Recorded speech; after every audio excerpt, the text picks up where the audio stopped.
근데 이 지문은 지문의 길이도 좀 짧은 편이고 그리고 병렬적 구성이어서 아마 읽는데 많은 무리는 없었을 거예요. 그런데 그럼에도 불구하고 이 지문이 중요한 이유는 이미 그 전에 독과점과 관련된 지문 출제가 많이 됐었고 그리고 여기 나와 있는 HHI 지수나 아니면 진위계수 이런 것들이 수능이 연계될 가능성이 아주 높아요. 그래서 만약에 내가 좀 쉬웠어도 내용을 다시 한번 읽고 넘어가는 것, 그게 되게 중요한 지문이라고 생각해주면 좋을 것 같아요.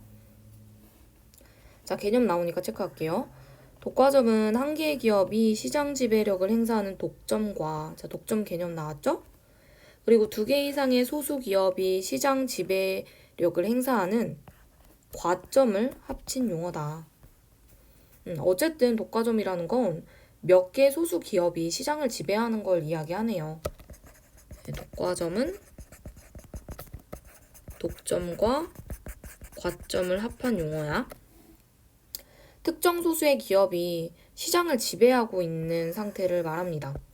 시장 지배력이라는 건 뭐냐면 상품 또는 서비스의 가격이나 수량 등의 거래 조건을 결정할 수 있는 힘을 말하는데 소수의 기업이 이렇게 시장 지배력을 가진 시장은 제대로 된 경쟁이 이루어지지 않기 때문에 불안정 경쟁 시장이라고 합니다.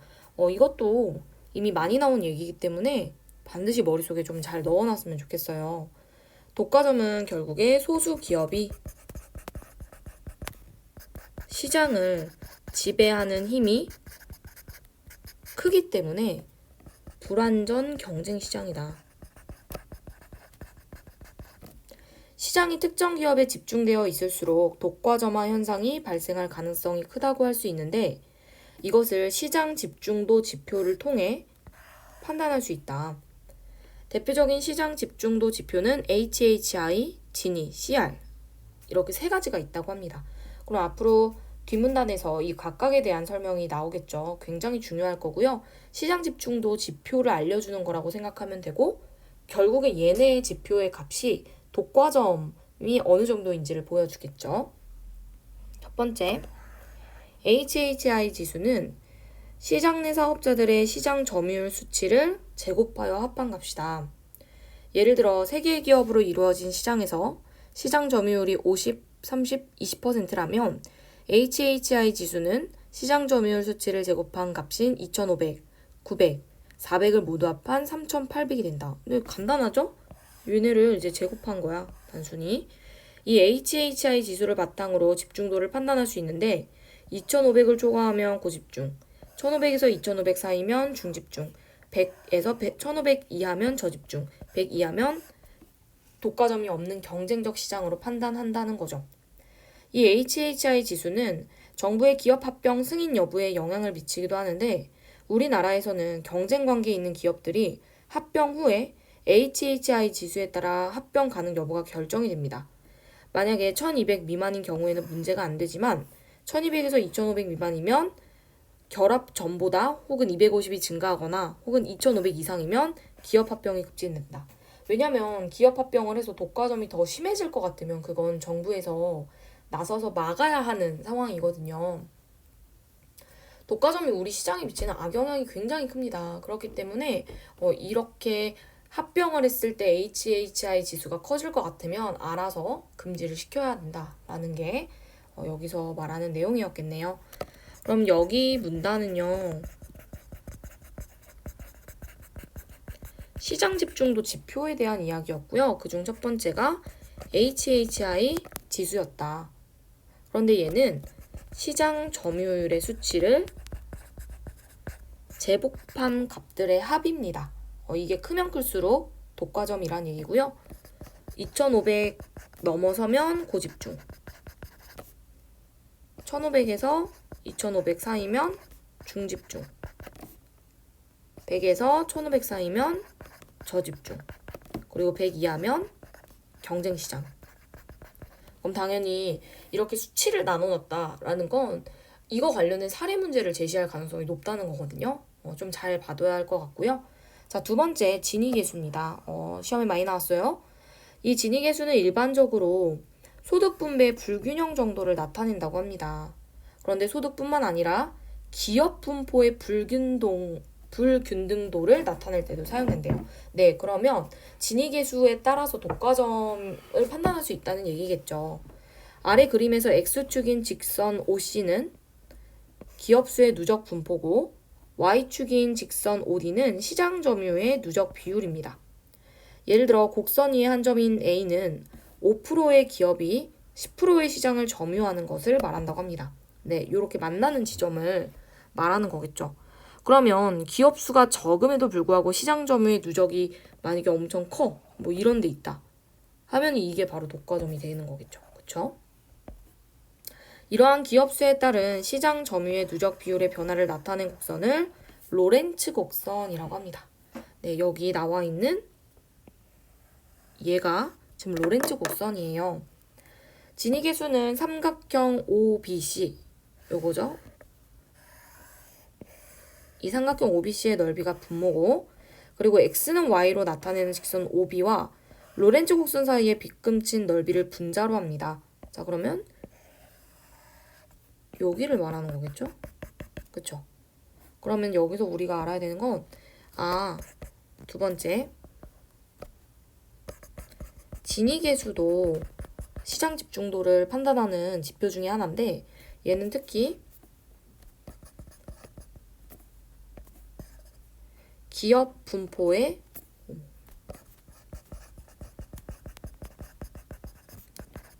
불균등도를 보여주는구나 라는 거 정도.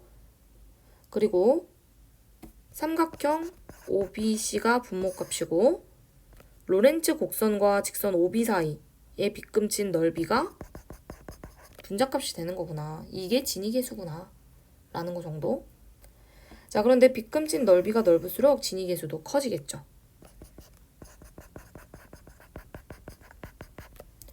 자, 모든 기업이 균등한 경우에는 직선 OB와 같을 거래요. 그러니까 진위계수가 이렇게 일직선에 가까울 거래. 균등하면. 그러면 균등할 경우에는 진위계수가 0이 된대요. 그리고 불균등할수록 진위계수는 1에 가까워진다 라고 나와 있네요. 이런 정보 되게 중요하겠지 얘들아. 그치? 그러나 진위계수는 시장에 참여한 기업 수에 관계없이 기업의 점유율이 같으면 이 진위계수가 다 0이 되기 때문에 이런 경우에는 시장 집중도를 파악하는 게 조금 애매해질 수도 있다는 거야. 꼭 독과점이 아니라 그냥 시장 점유율이 같은 경우인데 만약에 진위계수가 빵이면 우리가 그게 독과점이라고 오해할 수도 있잖아요. 그래서 주의해야 된다는 거고요. 예를 들어 소수의 기업이 동일한 점유율로 과점 체제를 이루고 있는 산업과 수많은 기업, 즉 독과점이 아닌데 동일한 점유율을 차지한 채로 경쟁하면 모두 진위계수가 빵이 된대요. 주의하자라는 얘기고요. 자, 우리나라에서는 CR이라는 지표를 주로 활용하는데 점유율이 높은 상위 기업들의 시장 점유율을 합한 값이래요. 이제 세 번째가 CR인데 시장 점유율을 합하면 된대. 예를 들어 CR1은 가장 점유율이 높은 기업이고 CR3 같은 경우에는 상위 3개 기업의 시장 점유율을 합친 합계라고 합니다. 그럼 CR4는 4개 기업, CR5는 5개 기업 이렇게 가겠지. 자, 근데 우리나라 공정거래위원회는 시장 점유율이 가장 높은 기업이 50% 이상을 차지하거나 2개의 기업이 혹은 3개의 기업이 75% 이상이면 독과점으로 인정을 한다고 합니다. CR1이 50% 이상, CR2 혹은 CR3가 75% 이상이면 독과점이다. 단, 이런 시장 지배적 기업 판단은 시장 점유율 말고도 시장 진입 장벽 존재나 아니면 정도, 그리고 상대적 규모들을 종합적으로 고려하여 결정한다고 합니다. 또한 연간 매출액 또는 구매액이 40억 원 미만인 기업은 시장 지배력 기업에서 제외한대요. 적은가 봐요, 연간 매출액이. 네. 자, 1번 문제. 1번 선지. 1문단에 독과점에는 한 개 기업이 시장 지배력을 행사하는 경우도 포함된다 라고 나와 있죠. 네, 독점을 포함하는 개념이고요. 자, 2번. 소수의 기업이 상품의 가격을 결정할 수 있으면 그것은 불안정 경쟁 시장이다 라고 1문단에 나와 있었고요. 3번이 정답인데 진위계수는 작을수록 균등한 시장이라고 볼 수가 있습니다. 그러니까 진위계수록이 클수록을 틀렸다고 해야겠죠. 그리고 진위계수의 면적이 넓을수록 빗금침 넓이, 즉 로렌츠 곡선의 넓이가 커진다고 했어요. 그러니까 면적이 좁을수록 진위계수가 작아진다는 말은 맞다고 볼 수가 있을 거고, 4문단 시장 점유율 이외에도 시장 진입 장벽 존재 및 여부, 규모 이런 것들을 다 고려한다고 얘기를 했죠. 그래서 정답은 3번이고 여기가 틀렸다. 자, 2번 지문의 내용을 적용을 해볼게요. 자, 갑과 을이라는 두 기업만 동일한 점유율을 차지한 상태였어요. 그럼 얘네들의 각각 점유율은 50%였겠지. 이후 새로운 기업 병이 참여하여 세 기업이 동일한 점유율을 차지하고 있대요. 그리고 얘네의 연간 매출억은 30억 원이라고 합니다. 기업 병이 시장에 참여한 이후 HHI 지수가 작아졌겠군이라고 합니다. HHI 지수 뭐였어요? 시장 점유율 수치 제곱의 합이잖아. 참여 전에는 갑이 50이고 을이 50이니까 시장 점유율 제곱의 합이 5천이었을 거야. 그런데 병이 들어오게 되면서 얘네가 각각 33.3몇 %를 가졌겠지. 33.3%의 제곱이 1000 몇이거든요. 그럼 이거 다 더하면 3333 이상이 될 거란 말이죠. 작아졌겠군? 맞는 선지가 됩니다. 어쨌든 독과점이 작아지니까 당연히 맞는 얘기겠죠. 진위계수는 병이 시장에 참여하기 전과 후가 동일하다. 왜냐면 얘네가 지금 점유율이 동일해요. 우리 지문에서 3문단에 점유율이 같으면 진위계수 빵이라고 나와 있었어. 그러면 뭐 병이 오든 말든 점유율 똑같으니까 계속 빵이겠지. 자, 그리고 연간 매출액이 30억 원 이하면 지배적 기업이 아니라고 본다고 4문단에 나와 있었습니다. 그 다음 4번 하나의 기업이 시장에 더 참여하여 일부 점유율을 차지하게 된다면 CR3가 작아진다. CR3가 뭐였어? 상위 3개 기업의 시장 점유율 합계잖아. 자, 지금 현재 상위 3개, 지금 애초에 갑, 을, 병이 지금 시장을 점유하고 있단 말이야. 얘네 3개밖에 없어. 그럼 CR3, 이 3개가 모든 시장을 점유하고 있기 때문에 이게 100%일 거란 말이죠. 근데 만약에 여기에 시장을 하나가 더 참여를 해. 뭐 X라는 애가. 그러면 CR4가 될 텐데 그러면 CR3가 차지하는 점유율은 그전보다 작아지겠죠. 나눠 가지니까. 네. 5번이 정답인데 기업 병이 철수하고 기업 을이 병의 점유율을 모두 차지한다면 로렌츠 곡선이 동일한 형태로 바뀐다. 자, 병이 참여하기 전에는요. 갑과 을의 시장 점유율이 동일했기 때문에 참여하기 전에는 X는 Y라는 그 로렌츠 곡선이 0이었겠죠. 진위계수가. 그런데 만약에 병의 점유율을 을이 다 가져가. 네, 이때는 갑이랑 을의 점유율이 같았으니까 0이었는데 자, 을이 이제 병의 점유율을 다 가져가게 되면 을이 갑보다 점유율이 더 높아져요. 그러면 당연히 로렌츠 곡선이 0보다 커지게 되겠죠. 균등하지 않으니까. 그러면 삼각형 모양으로 좀 변하겠지. 그래서 동일한 형태라고 말을 하면 안 된다. 정답은 5번. 자, 그 다음에 HHI 지수 얘네 이거 제곱 다 더하면 되잖아. 2600이죠.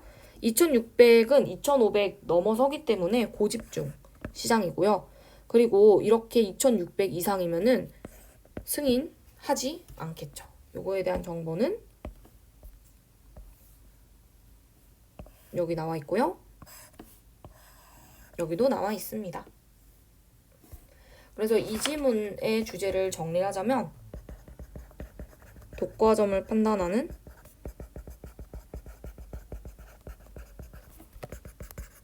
시장 집중도 지표라고 보면 되겠네요.